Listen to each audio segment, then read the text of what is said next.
오늘 말씀을 듣는 우리 성도님들, 오늘 가난의 저주가 떠나가게 될 것입니다. 이 말씀을 제대로 들으면 여러분 가운데 있는 채무형들이 오늘 꺾이게 될 것입니다. 하나님이 주시는 풍성한 비밀을 물질의 영역에서 누리게 됩니다. 많은 분들이 영적이라고 한다면 다른 것에는 다 하나님의 통제를 받아들이는데 물질의 영역에 하나님의 통치, 이걸 받아들이지 않는 분들이 있습니다. 그건 착각입니다. 영적인 것 속에는 성경에 가장 많이 말씀하는 것 중 한 가지가 뭡니까? 물론 예수 그리스도 말씀, 기도 이런 거 많이 나옵니다만은 돈에 대해서 굉장히 많은 말씀이 있습니다. 그리고 인간의 성문제에 대해서 성경은 굉장히 영적인 것이기 때문에 많이 다루고 있습니다. 인간의 말에 대해서도 마찬가지입니다.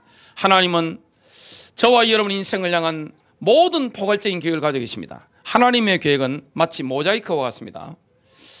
제가 성지순례 갔을 때 터키를 가보니까 성 소피아 성당, 거기에 유스티니아누스 황제가 만든 성당이 있는데 예수님의 모습이라든지 여러 가지 훌륭한 기독교 인물들이 있는데 오로라가 뒤에 있더라고요.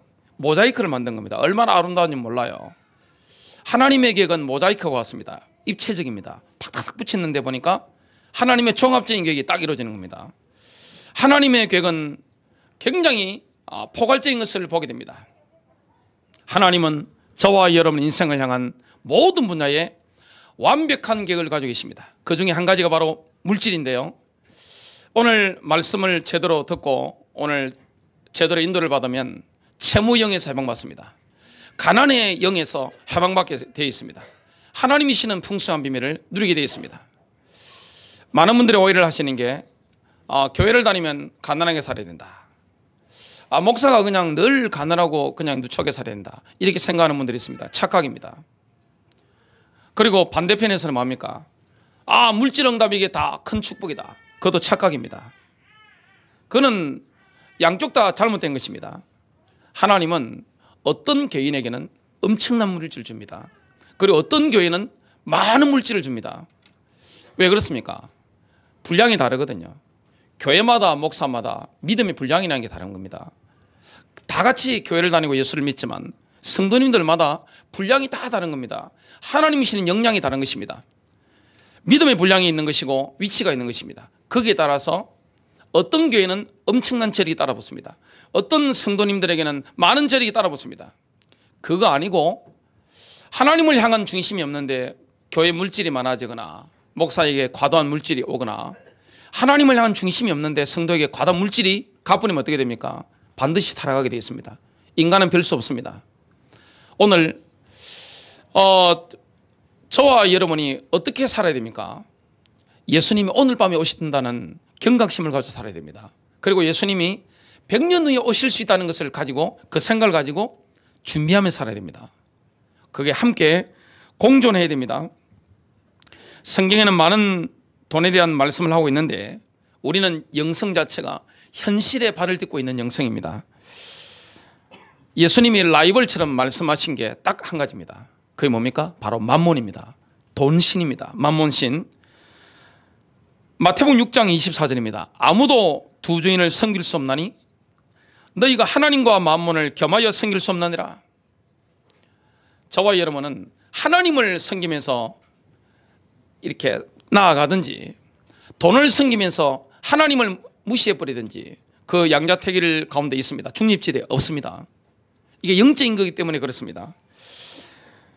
데살로니가후서 3장 10절입니다. 누구든지 일하려 하지 아니하거든 먹지도 말라고 하였노라. 사람이 힘이 있는데 일할 마음이 없는 사람은 먹지도 마시기를 주님의 이름으로 축복합니다. 이렇게 말씀하고 있는 겁니다. 무슨 일이든 해야 되는 겁니다. 로마서 13장 8절입니다. 피차, 서로 간의 말이죠. 사랑의 빚 외에는 아무에게든지 아무 빚도 지지 말라. 그 어떤 빚도 지지 말아라. 사랑의 빚은 마음대로 지도 됩니다. 그러나 형제 자매 간에는 빚을 지지 말아라. 남을 사랑하는 자는 율법을 다 이루었느니라. 성경은 빚진 상태를 저주라고 표현합니다. 그리고 빚에서 해방된 상태를 축복이라는 말씀을 하고 있습니다. 오늘 이 말씀 가운데 가난의 저주에서 해방받고 채무의 영에서 완전히 노임을 받고 자유함을 누리게 될 것입니다. 첫 번째입니다. 오늘 말씀의 제목이 가난 대 풍성함인데, 풍성함 대 가난함. 첫 번째로 예수님이 십자가에서 가난의 저주를 짊어지심으로 우리가 예수님의 부유함을 누리게 됐습니다. 고린도서 8장 9절입니다. 너희가 우리 주 예수 그리스도의 은혜를 알거니와 부요하신 분이, 예수님 얼마나 부요하셨습니까? 예수님은 부자입니다. 하늘 보좌를 버리시고 이 땅에 오신 것입니다. 이 땅에 오셨다는 자체가 의도적으로 가난을 선택하신 겁니다. 예수님이 이 땅에 계실 때 화이트 칼라가 아니셨습니다. 블루 칼라셨습니다. 서민의 가정에서 자라나셨습니다. 예수님이 직업이 무엇이었죠? 목수입니다. 그 예수님은 피골이 상접한 아무 힘도 없는, 눈에 힘 다 빠진, 얼굴에 힘 없는 이런 청년이 아닙니다. 예수님은 30세 때부터 33세까지 공생애를 사회적인 활동을 하셨단 말이죠. 사역을 하시는데 그때 예수님을 딱 보면 젊다. 사람이 젊은 사람 30대 초반에 젊은이들 보면, 체력이 강한 사람들 보면 사람을 확 당기잖아요. 야, 멋있다. 그리고 힘 있네. 이런 인물이었습니다. 물론 생긴 것은 못 생겼습니다. 이사야 53장을 보면 예수님이 그런 모습으로 오신 겁니다. 그 예수님 부유하신 분이 너희를 위하여 가난하게 되신 것은 그 가난함으로 인하여 너희를 부유하게 되도록 하심이라. 주님이 십자가에서 우리의 가난을 짊어지심으로 우리가 주님의 부유함을 가지게 된 것입니다. 예수님은 항상 가난하게 사셨습니까? 그렇지 않습니다. 예수님은 현찰, 은행 잔고 그런 거의 없었습니다. 이 땅에서 많은 재산을 가지고 계신 게 아니었습니다. 주식을 가진 것도 아니고 채권을 가지신 것도 아니고 많은 부동산을 가진 것도 아니고 현금 보유가 뛰어난 것도 아니었습니다. 그런데 예수님은 하나님 나라를 위해서 물질이 필요할 때는 언제나 풍성하셨습니다. 저와 여러분이요, 이 땅을 살아가는데 그리스도의 십자가의 언약을 붙잡은 사람은 경제 규모가 사람마다 다르잖아요. 하나님이 어떤 사람에게는 엄청난 물질을 맡깁니다. 교회 다니도 마찬가지입니다. 감당할 그릇이 되고 이런 인물에게는 많은 물질을 줍니다. 그런데 그릇이 안 되는 분은 많은 물질이 가면 반드시 타락하기 때문에 적당하게 주세요. 수준 따라 살아가잖아요. 근데 우리가 내 행변 따라 살아가는데 하나님 앞에 인도받을 때 필요한 물질이 있다. 그러면 어떻게 됩니까? 넘치도록 주시는 겁니다. 이게 하나님의 원리입니다. 제가 교회 일을 하면서 지금 몇십 년 동안 했잖아요. 하나님의 뜻 가운데 인도받았을 때 물질이 부족한 적이 없었습니다. 항상 남았습니다. 성령 인도받으면 그렇습니다. 하나님은 째째한 분이 아닙니다. 하나님은 인색한 분이 아닙니다. 하나님은 저와 여러분의 주실 때 어떻게 됩니까? 풍성하게 주시는 것입니다. 하나님의 계획은 뭡니까? 풍성함입니다. 아주 풍성하게 남는다는 말이죠. 그래서 예수님은 이 땅에 계실 때 세금 내야 될 때는 재정을 맡았던 가룟 유다에게 말씀하신 게 아니라 베드로에게 말씀했습니다. 갈릴리 바닷가로 보내서 물고기 입에서 돈을 꺼내오도록 지시를 하셨습니다. 물고기 올려보니까 돈을 물고 있는 겁니다. 그렇게 세금 내셨습니다. 또 여러분, 오병이의 기적을 우리가 잘 알고 있습니다. 남자, 그 다음에 남자만 5,000명인데 여자 아이들 합치면 학자들이 연구한 거 보니까 12,000명입니다. 12,000명한테 넘치도록 한턱 쏘셨습니다. 12광절이 남았습니다. 그런 분이 가난합니까? 주님은 의도적으로 가난을 선택하셨지만 이 땅에 하나님 나라를 위해서 물질이 필요할 때는 항상 땡겨오셨습니다. 땡겨오는 능력이 탁월하셨습니다. 쉽게 말하면 하나님 아버지께서 예수님께 신용카드를 딱 주신 겁니다. 그 신용카드는 하나님 뜻 가운데 쓰기만 하면 어떻게 됩니까? 풍성이 오는 것입니다. 예수님께서는 언제 가난을 경험하셨죠? 십자가 위입니다. 신명기 28장 45절에 나오는 절대적인 가난, 절대적인 빈곤, 완벽한 가난을 십자가 위에서 경험하신 겁니다. 주님은 십자가 위에서 가난의 저주를, 채무의 저주를 짊어지신 겁니다. 주님은 십자가 위에서 굶주리셨습니다. 또 완벽하게 목마르셨습니다. 목마르다는 표현을 십자가상에서 하셨습니다. 벌거벗으셨습니다. 로마 군병들이 옷을 다 벗겨갔습니다. 또 모든 것이 궁핍했는데 주님의 무덤도 빌린 것, 그리고 세마포도 빌린 것, 다 빌린 것이었습니다. 주님은 십자가에서 완벽한 가난을 경험하시면서 저와 여러분에게 풍성함을 나눠주시는 겁니다. 그것이 고린도후서 9장 8절에 나옵니다. 하나님께서 능히 모든 은혜를 너희에게 넘치게 하시나니. 여러분, 물질을 향한 하나님의 계획은 고린도후서 8장과 9장에 나옵니다. 모든 은혜를 너희에게 넘치게 하신다. 물질만 빼고 이겁니까? 이 땅에 많은 기독교인들은 가난하게 살아야 됩니다. 제가 수십 년 교육자 생활하면서 대부분의 성도님들은 물질이 많으면, 너무 많으면 타락합니다. 근데 물질이 와도 타락하지 않고 주님을 온전히 섬기는 사람들이 있습니다. 그들에게는 많은 물질이 필요합니다. 왜냐? 하나님 나라를 확장시키는데 돈이 들어간단 말이죠. 복음 전파하는데 많은 돈이 들어가거든요. 그리고 이웃을 구제해야 된단 말이죠. 많은 돈이 들어간단 말이죠. 그런 사람에게 하나님이요, 물질을 막 주시는 겁니다. 하나님의 나라는 공평합니다만은 공평하지 않습니다. 그릇 따라 하나님이 주시는 것입니다. 저와 여러분이 하나님과의 관계가 어떻게 되느냐? 내 중심 있잖아요. 내 가슴과 이 복장을 뜯어 고치기 전에는 하나님이 주시는 물질은 없습니다. 내 인간적인 악으로 버림드린 물질은 어떻게 됩니까? 결국에는 바벨탑이 됩니다. 다 사라져버립니다. 그러나 하나님이 주시는 물질, 응답은요, 없어지지 않는 것입니다. 견고한 성이 되는 겁니다. 모든 은혜를 너희에게 넘치게 하시나니 이것은 너희가 항상 모든 일에서 모든 것이 넉넉하여 모든 선한 일을 풍성히 하게 하려 하심이라. 여기 풍성함이라는 것은, 풍성이라는 것은 영어로 어반던스인데요. 이게 이 고린도서 9장 8절에 두 번 나옵니다. 그리고 이 all이라는 단어가 5번이나 나옵니다. 하나님이 우리에게 공급하신 수준은 뭡니까? 바로 풍성함입니다. 넘치는 것입니다. 여러분, 싱크대에 물이 넘치듯이, 수영장에 물이 넘치듯이 하나님이 넘치도록 역사하는 것입니다. 그 비밀을 십자가에서 우리에게 주신 겁니다. 이거는요, 오직 믿음으로만 받는 것입니다. 그래서 십자가는 능력입니다. 여러분, 정말 십자가의 능력이 믿어지십니까? 십자가라는 것은 내려놓는 것입니다. 나를 내려놓는 거잖아요. 주님이 절대적인 가난을 경험하셨습니다.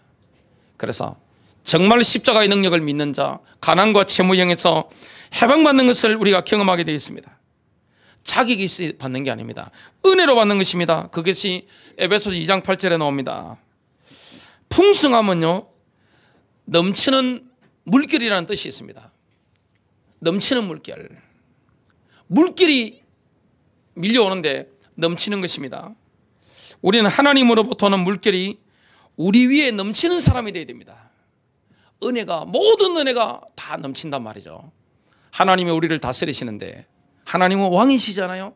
다스리시고 하나님의 백성의 모든 일거수일투족을 간섭하시는데, 물질만 빼고 자녀만 빼고 인간관계만 빼고 그런 법이 없습니다. 모든 것이 영적인 것입니다. 그 비밀을 오늘 저와 여러분 받아 누리게 되는데요, 넘치는 물결, 물질에도 넘치는 물결.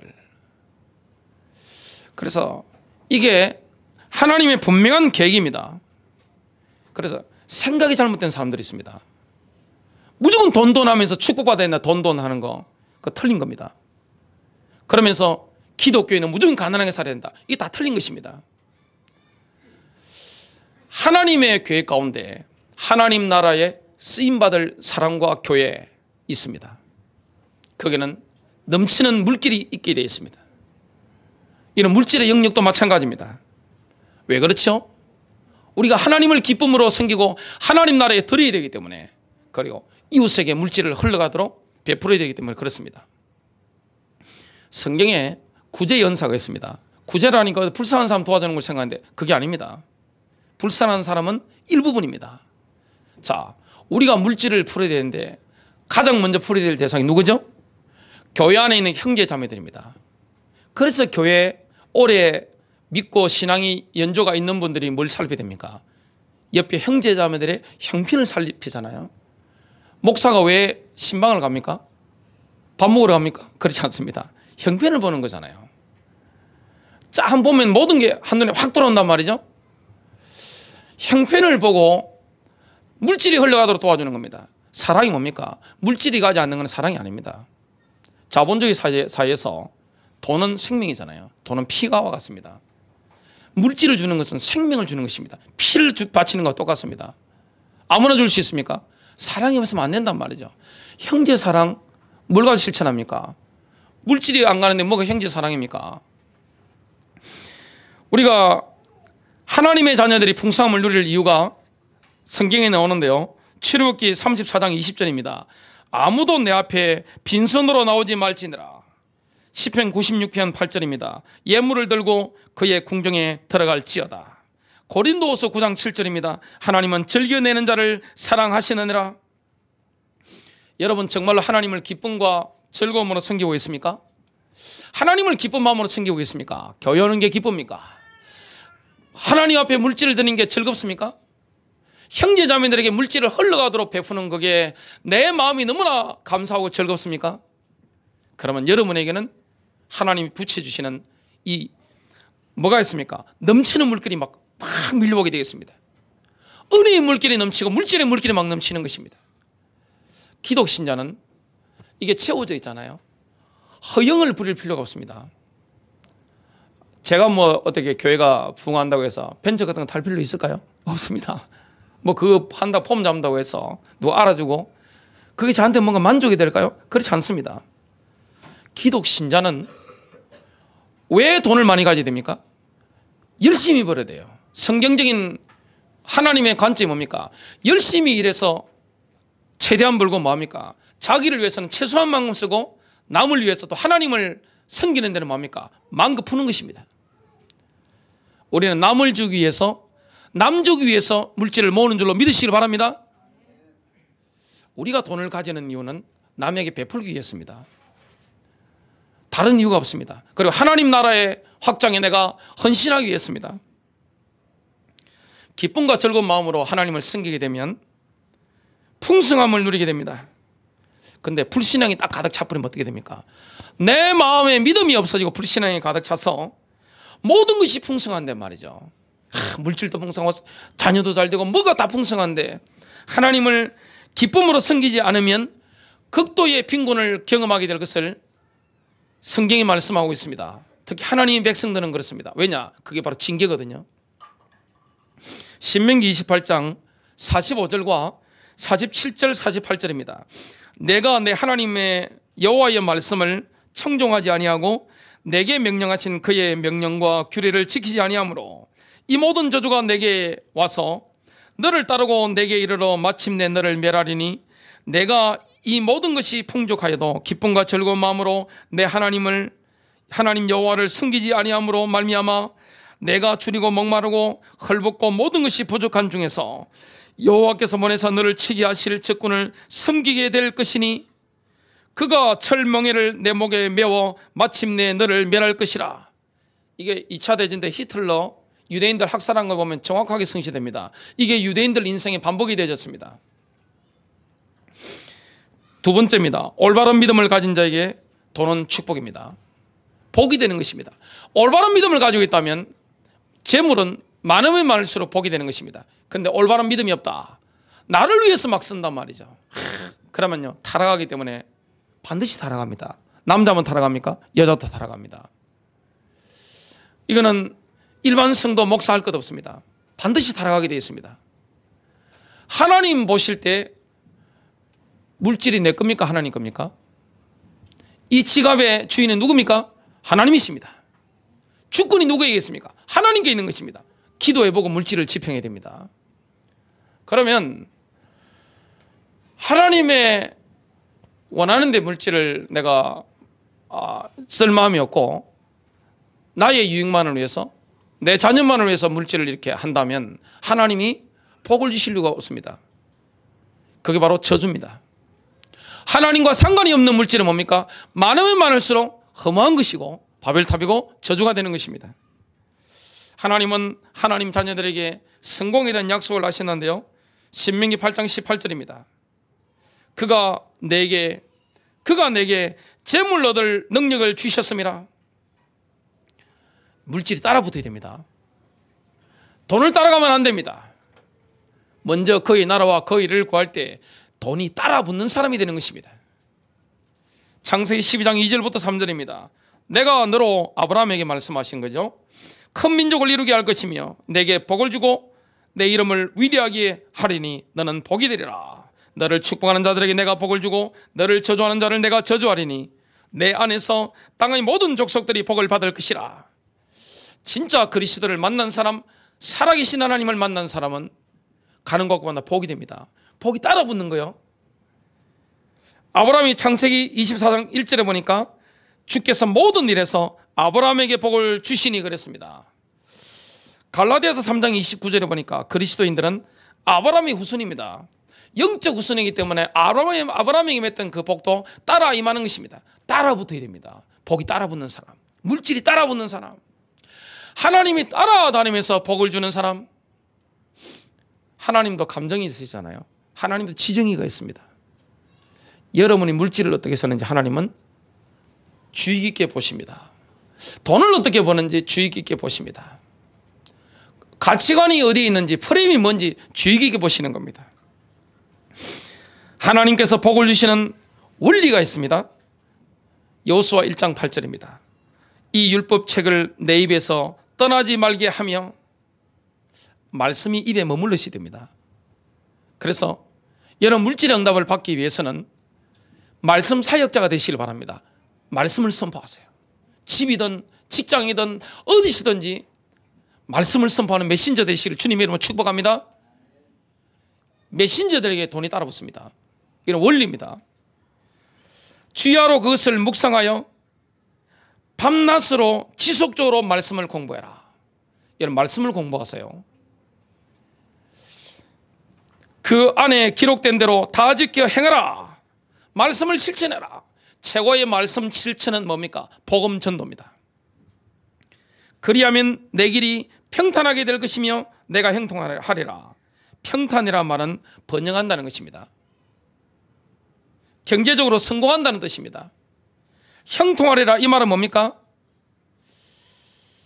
일이 너무나 잘 풀려가지고 목전과한 바를 이루게 된다는 것입니다. 일이 막 풀리는 겁니다. 그래서 이런 말씀 가운데 인도받는 축복이 있게 되시길 바랍니다. 이렇게 할 때 하나님은 우리에게 놀라운 은혜를 더하십니다.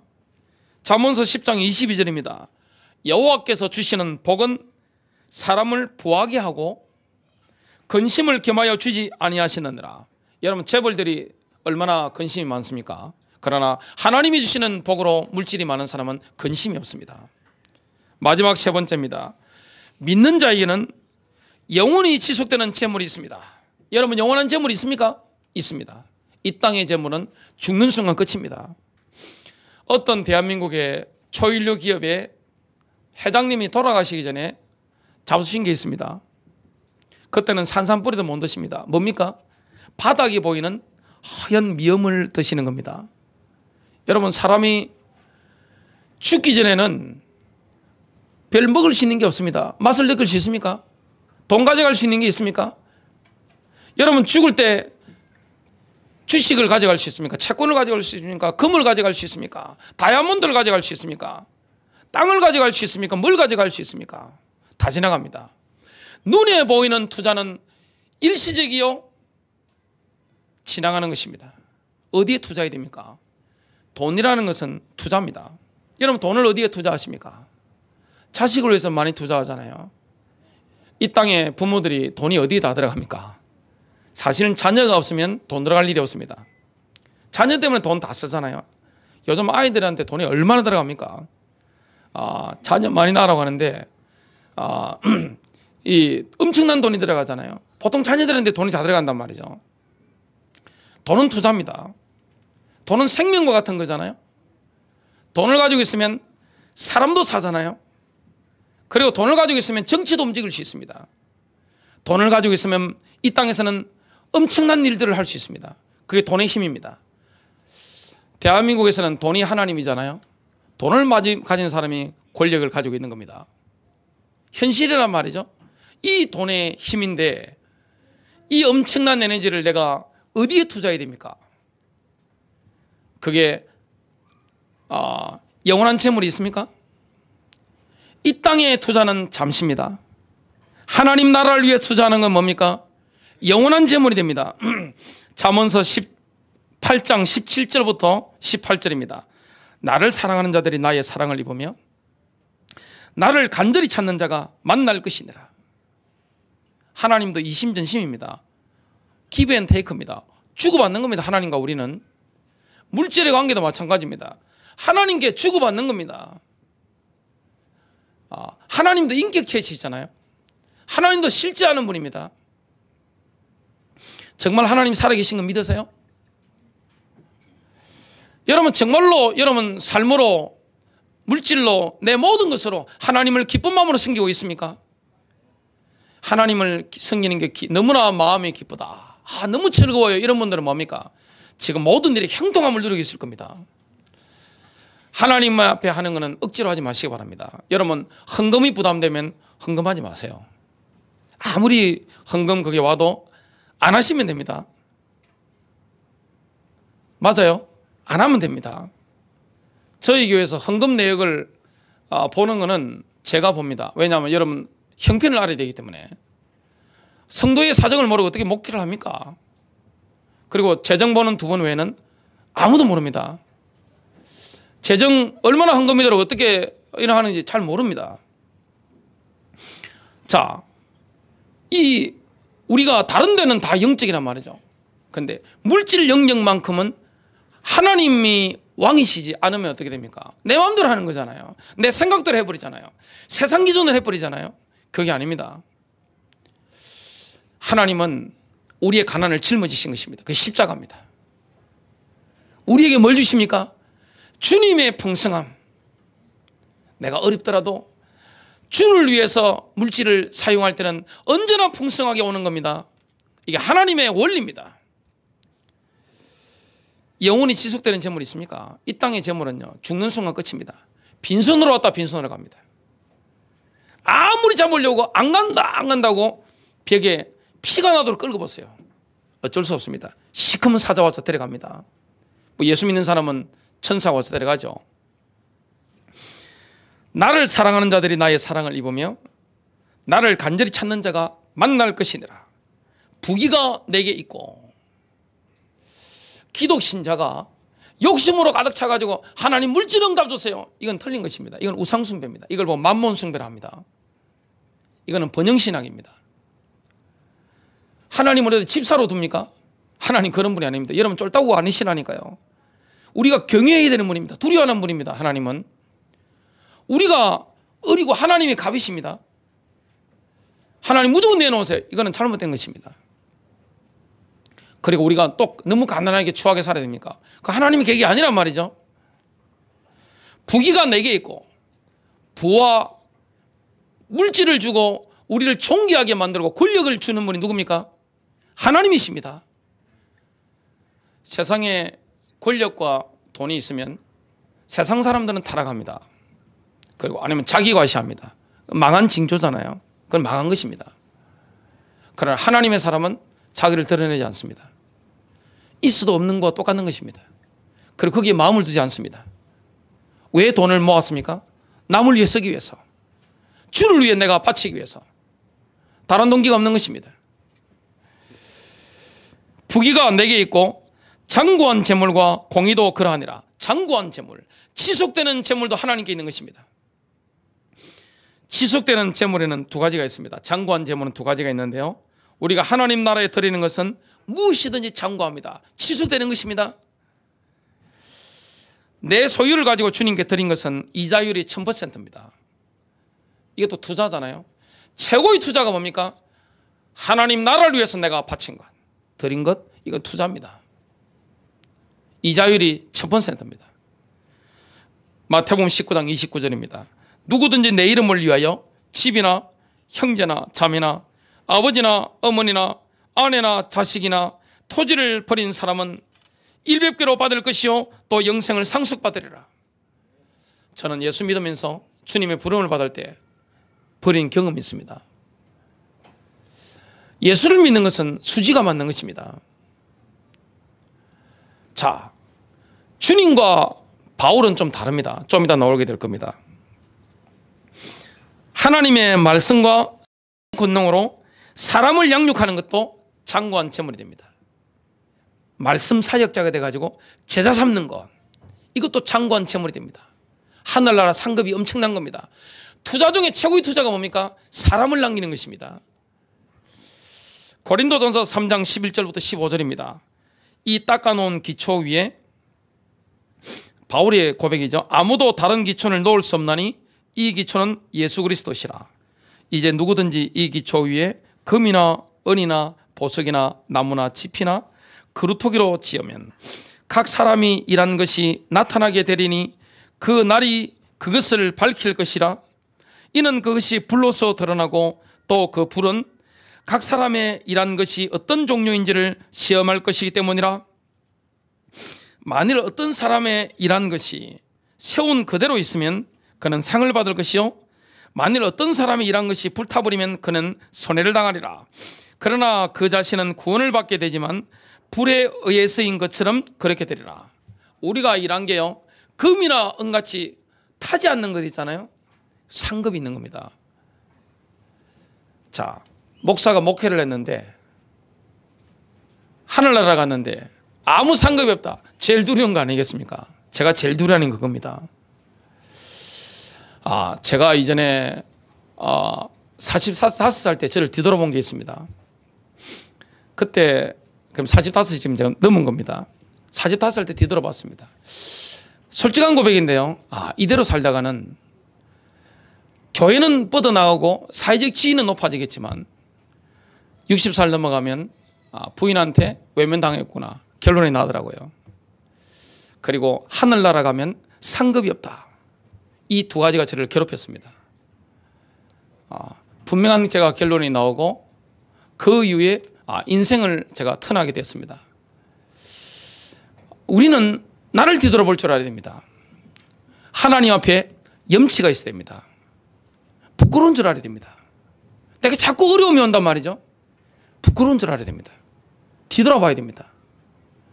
그리고 하나님 앞에 뭐합니까? 나의 잘못이 있다면 고백해야 됩니다. 그리고 회개해야 됩니다. 그리고 새롭게 인도받아야 됩니다. 나의 삶을 말씀의 기준에 맞춰서 완전히 바꿔야 되는 겁니다. 뭘부터 뜯어 고쳐야 됩니까? 이 복장부터 뜯어 고쳐야 될 줄로 믿습니다. 욕심만 가득한 배 있잖아요. 내 유익만 위하는 이런 거, 이걸 뜯어 고쳐야 되는 겁니다. 정말 우리가 이 기독 신자가 되어야 되는 겁니다. 교회 숫자가 많은 게 중요한 게 아닙니다. 하나님의 말씀대로 사는 사람이 있는가? 이게 가장 중요합니다. 그래서 분위기 따라 교회 다니는 것은 의미가 없습니다. 천국 갈지 안 갈지는 그는 주님 손에 있지만 분위기 따라 교회 다니면 안 됩니다. 신자가 되어야 됩니다. 성도가 되어야 되는 겁니다. 성도라는 것은 영어로 세인트입니다. 세인트의 의미가 강한 겁니다. 성자라는 의미가 있는 겁니다. 성녀라는 의미가 있는 겁니다. 예수님을 만나려면 누구를 만나면 됩니까? 지구상의 불신자가 예수님을 만나려고 하면 성도님을 만나면 됩니다. 김 집사님 만나면 되는 겁니다. 이 집사님 만나면 되는 겁니다. 어떤 목사님 만나면 되는 겁니다. 지금 현실이 그렇지 않잖아요. 제가 은행 가보고 놀란 게 있습니다. 은행에 제가 신용카드 하나 만드는데 서류가 바뀌는데 8번 가서 합격됐습니다. 제가 뒷목 잡았는데 웃었잖아요. 가서 인격이 있어야 되니까. 그러니까 은행 직원이 저보고 8번 오셨습니다 그러더라고요. 은행이 더 이상 목사를 신뢰하지 않고 교회를 신뢰하지 않습니다. 교회 장로 신뢰하지 않습니다. 왜 그렇죠?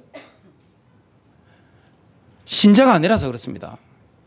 제가 그때 사회가 어떻게 교회를 바라보는지 충격을 받은 겁니다. 저와 여러분이 염치가 있어야 됩니다. 부끄러운 줄 알아야 돼요. 그런 신앙인물 되어야 됩니다. 또 바울처럼 예수님처럼 세상 물질을 고의적으로 의도적으로 일부러 내려놓고 가난을 선택한 인물들이 있습니다. 영적인 부자입니다. 이 땅에 그런 사람들 때문에 하나님 나라가 확장돼 가고 영적인 풍성함이 있습니다. 잠언서 13장 7절입니다. 부유하나 아무것도 가진 것이 없는 자가 있고 가난하나 큰 재물을 가진 자가 있느니라. 목회자 중에도 이런 분들이 많죠. 또 일반 성도들 가운데 이런 사람들이 있습니다. 고린도후서 6장 9절부터 10절입니다. 바울의 고백입니다.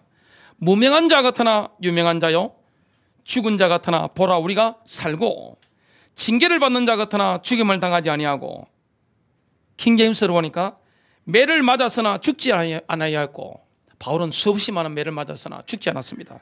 10절입니다. 근심하는 자 같으나 항상 기뻐하고, 가난한 자 같으나 많은 사람을 부유하게 하고, 아무것도 없는 자 같으나 모든 것을 가진 자로다. 결론 맺습니다. 하나님은 우선순위가 올바른 사람, 프레임이 올바른 사람, 가치관이 올바른 사람을 사랑하십니다. 그런 사람에게는 더욱더 풍성하고도 지속되는 장구한 재물로 하나님이 역사하시게 되어 있습니다. 승리하시길 바랍니다.